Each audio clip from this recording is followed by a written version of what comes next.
जिसने कि सीएम रेखा गुप्ता पर हमला किया था, उस हमलावर की तस्वीर अब सामने आई है। खुद को राजकोट का बता रहा है ये आरोपी, अपने रिश्तेदार की रिहाई चाहता था।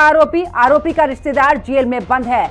तो मुख्यमंत्री रेखा गुप्ता पर जिसने हमला किया है उसकी तस्वीर भी हिंदी खबर आपको दिखा रहा है। ये वही हमलावर है जिसने मुख्यमंत्री रेखा गुप्ता पर हमला किया। खुद को राजकोट का बता रहा है ये आरोपी। जब पुलिस ने इससे पूछताछ की है, अपने रिश्तेदार की रिहाई ये चाहता था आरोपी का रिश्तेदार जेल में बंद है। तो बड़ी खबर आपको बता रहे, जहां पर रेखा गुप्ता पर हमला करने वाले हमलावर की तस्वीर अब सामने आई है। खुद को राजकोट का बता रहा है यह आरोपी, अपने रिश्तेदार की रिहाई चाहता था। आरोपी का रिश्तेदार जेल में बंद है। आपको बता दें कि जन सुनवाई के दौरान इसने मुख्यमंत्री रेखा गुप्ता पर हमला किया। पहले इसने अपनी समस्या रखी, उसके बाद ये चिल्लाने लगा। उसके बाद इसने मुख्यमंत्री रेखा गुप्ता पर हमला किया। आपको बता दें कि तत्परता दिखाते हुए प्रशासन ने इसे गिरफ्तार किया, जहां इसे थाने लेकर गए, इससे पूछताछ की तो इसने बताया है कि ये गुजरात के राजकोट का रहने वाला है और यहां पर अपने रिश्तेदार की रिहाई के लिए यहां पर आया था। जन सुनवाई के दौरान उसी रिहाई को लेकर ये पहुंचा था और ऐसे में इसने मुख्यमंत्री के सामने भी चिल्लाया और उसके बाद इसने हमला किया। हालांकि अब सीएम आवास की सुरक्षा को बढ़ा दिया गया है और जिस तरीके से यह हमला हुआ है उसकी कड़ी निंदा भी सभी की तरफ से की जा रही, लेकिन इस हमलावर को तुरंत ही गिरफ्तार किया गया और गिरफ्तार करने के बाद सिविलांस में इस दौरान जन सुनवाई के दौरान इसने हमला किया था, जहां पर बीजेपी ने हमले की कड़ी निंदा भी की है। तो दूसरी तरफ देखिए वो तस्वीर भी हम आपको दिखा रहे हैं, जिस हमलावर ने हमला किया था उसकी तस्वीर भी अब सामने आ चुकी है। तो वही हिंदी खबर ने भी देखिए जिस तरीके से मुख्यमंत्री पर अटैक किया गया है, हिंदी खबर ने भी सीएम रेखा पर हमले की निंदा हिंदी खबर भी करता है और ऐसे में किसी पर भी इस तरीके से हमला नहीं होना चाहिए। लोकतंत्र में सीएम पर हमला बिल्कुल भी बर्दाश्त नहीं होगा। तो हिंदी खबर ने भी सीएम पर जिस तरीके से हमला किया गया उसकी निंदा की है। लोकतंत्र में सीएम पर हमला बर्दाश्त नहीं होगा। महिला सीएम पर जानलेवा हमला बिल्कुल सरासर गलत है। महिला सीएम की सुरक्षा में चूक गुनाह है। तो बड़ी खबर आपको बता रहे, जहां पर देखिए अब आखिरकार हिंदी खबर भी अब इसको लेकर सीधे तौर पर निंदा करता है कि आखिरकार किसी पर भी इस तरीके से हमला नहीं होना चाहिए। मुख्यमंत्री, जबकि एक महिला मुख्यमंत्री हैं और इस तरीके से उन पर हमला होना, वाकई में हिंदी खबर भी इसको लेकर पूरे तरीके से इसकी निंदा करता है।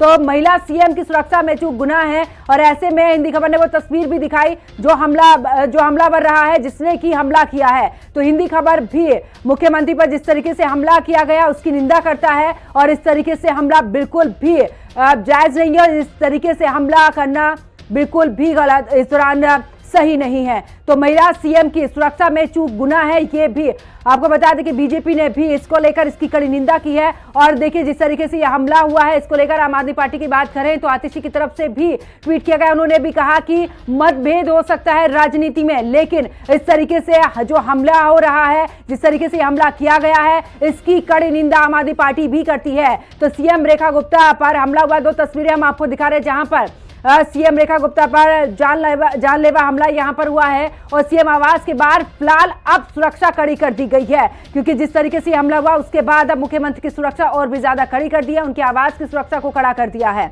तो देखिए मुख्यमंत्री पर यह हमला हुआ, जन सुनवाई मुख्यमंत्री इस दौरान कर रही थी और ऐसे में यह हमलावर पहुंचता है, मुख्यमंत्री के सामने अपनी समस्या रखता है, चिल्लाता है और उसके बाद मुख्यमंत्री पर यह हमला करता है।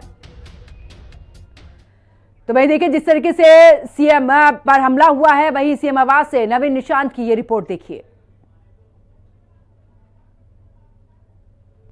जनता के बीच में रहती है, उस जनसुनवाई में अक्सर मुख्यमंत्री लोगों के पास जाके बात करते हैं, उसका उसने अवसर उठाया है, हाथ पकड़कर उनको खींचने की कोशिश की है।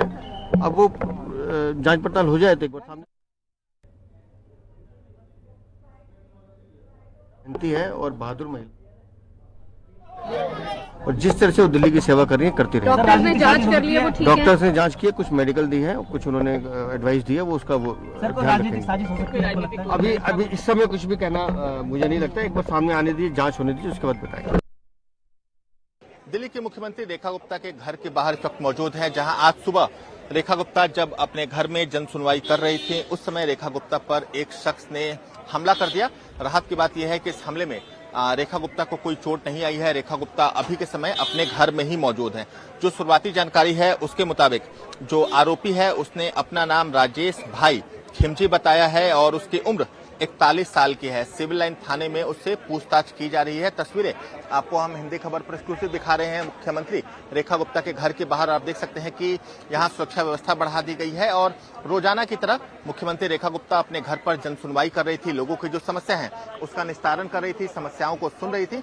तभी एक शख्स रेखा गुप्ता के पास पहुंचता है और अपनी जो शिकायत है वो बताने के दौरान वो रेखा गुप्ता के हाथ को पकड़कर खींचने की कोशिश करता है। इस दरमियान जो रेखा गुप्ता है उनका सर वहां पर किसी ऑब्जेक्ट से टकराता है। रेखा गुप्ता को मामूली चोट लगी है। रेखा गुप्ता के स्वास्थ्य को लेकर भी जो अपडेट है वो वीरेंद्र सचदेवा ने दिया है और बताया है कि रेखा गुप्ता पूरी तरह से स्वस्थ हैं। वो घर पर ही आराम कर रही हैं। थोड़ी सी वो घबराई हुई हैं, परेशान है, लेकिन रेखा गुप्ता पूरी तरह से स्वस्थ है। रेखा गुप्ता पर जैसे ही हमले की खबर मिली उसके बाद दिल्ली पुलिस के तमाम आला अधिकारी मुख्यमंत्री निवास पर पहुंचे। रेखा गुप्ता से बातचीत की गई। दिल्ली पुलिस के जो कमिश्नर है वो खुद रेखा गुप्ता से मिलने यहाँ पर पहुंचे थे और अब उसके बाद एक एक करके जो दिल्ली के मंत्री हैं, जो भाजपा कैबिनेट के जो मंत्री हैं, उनका भी रेखा गुप्ता के घर पर पहुंचने का जो सिलसिला है वो शुरू हो चुका है। जो आरोपी है इस पूरे मामले में उसे दिल्ली पुलिस ने हिरासत में लेकर उससे अभी के समय सिविल लाइन थाने में पूछताछ की जा रही है और ये पता लगाने की कोशिश की जा रही है कि आखिर उसका हमला करने के पीछे मकसद क्या था, कहां से आया था, अपनी क्या उसकी शिकायतें थी और उसने अचानक से रेखा गुप्ता पर हमला क्यों किया। अपने कैमरा से होगी दीपक रामपाल के साथ नवीन निशांत, हिंदी खबर, दिल्ली। तो देखिए, आरोपी को फिलहाल गिरफ्तार किया गया है और आपको बता दें कि तस्वीर भी हिंदी खबर ने दिखाई और देखिए ये आधार कार्ड उस आरोपी का, उस हमलावर का जिसने मुख्यमंत्री पर हमला किया था। जन सुनवाई के दौरान ये पहुंचता है और वहां पर चिल्लाता भी, उसके बाद हमला भी करता है। लेकिन आपको बता दें कि तुरंत ही तत्परता दिखाते हुए पुलिस ने उसे गिरफ्तार भी किया है और ये गुजरात का रहने वाला बताया जा रहा है। और ये भी कहा जा रहा है कि जब इससे पूछताछ की गई है तो इसने ये भी कहा कि वो अपने रिश्तेदार के रिहाई के लिए यहाँ पर पहुंचा था। ये तस्वीरें भी देखिए हम आपको दिखा रहे हैं। एक तरफ इस हमलावर का आधार कार्ड है और एक तरफ इस हमलावर की फोटो है और आपको बता दें कि ये अपने रिश्तेदार की रिहाई के लिए जनसुनवाई में पहुंचा था और इसने मुख्यमंत्री रेखा गुप्ता पर हमला किया, जिसके बाद इसे गिरफ्तार किया गया। और जब इसे सख्ती से पूछताछ पुलिस ने की है तब इसने बताया है कि आखिरकार ये क्यों वहां पर पहुंचा था और इसका मकसद क्या था। इसने ये भी कहा है कि लगातार ये चक्कर काट रहा था, इस चीज से ये फ्रस्ट्रेट था और यही वजह रही है कि इसने ये कदम उठाया। लेकिन अभी फिलहाल इसकी जांच भी पुलिस कर रही है। तो सीएम रेखा पर इसने अटैक किया और आपको बता दें कि 41 साल का ये शख्स है, गुजरात के राजकोट का रहने वाला है ये हमलावर और इसका आधार कार्ड भी हिंदी खबर आपको स्क्रीन पर दिखा रहा है कि आखिरकार ये वो हमलावर है जिसने मुख्यमंत्री पर हमला किया।